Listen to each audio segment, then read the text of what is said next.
Hi friends, it's Miss Renee here with your Preschoodles digital story time. A lot of times when we read preschool stories, they're made-up stories that are called fictional stories, but today we're going to read a story that's about real-life things. That's called a non-fictional book.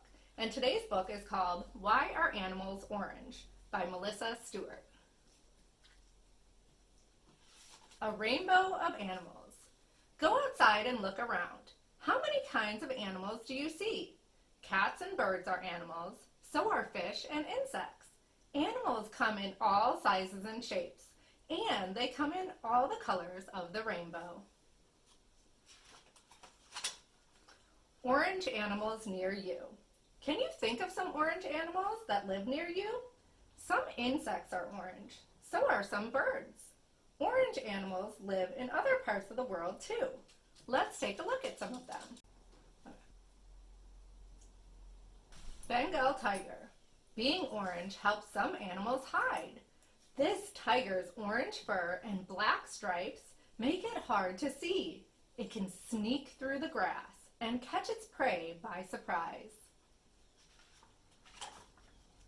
Ambon shrimp. These little shrimp live on top of animals called feather stars. It eats their leftover food. The shrimp changes its colors to match the animal it is on. It can turn from orange to red to yellow or to white.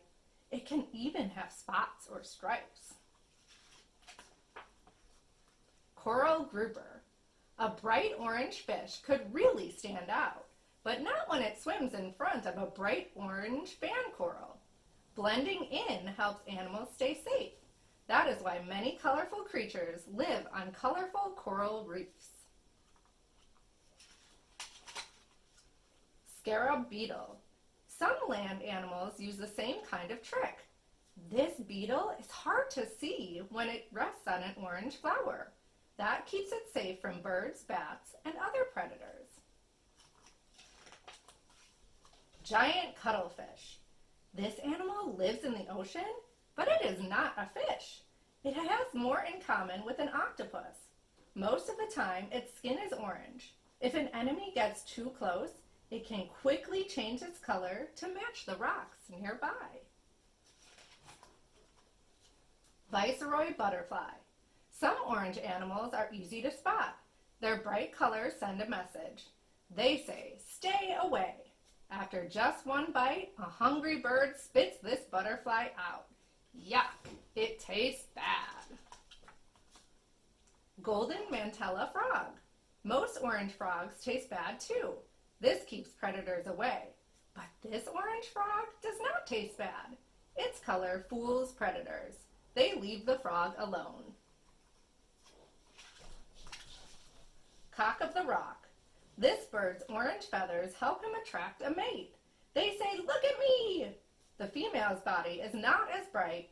That helps her to hide from predators while she sits on her eggs. Panther chameleon. Most of the time, this lizard stays green. That helps it blend in with its forest home. But it can change its color when it wants to send a message. Sometimes it is trying to attract a mate, and sometimes it is telling other lizards to stay away. The end. I hope you enjoyed our Preschoodles story time. Have a great day, and don't forget to visit preschoodles.com for more.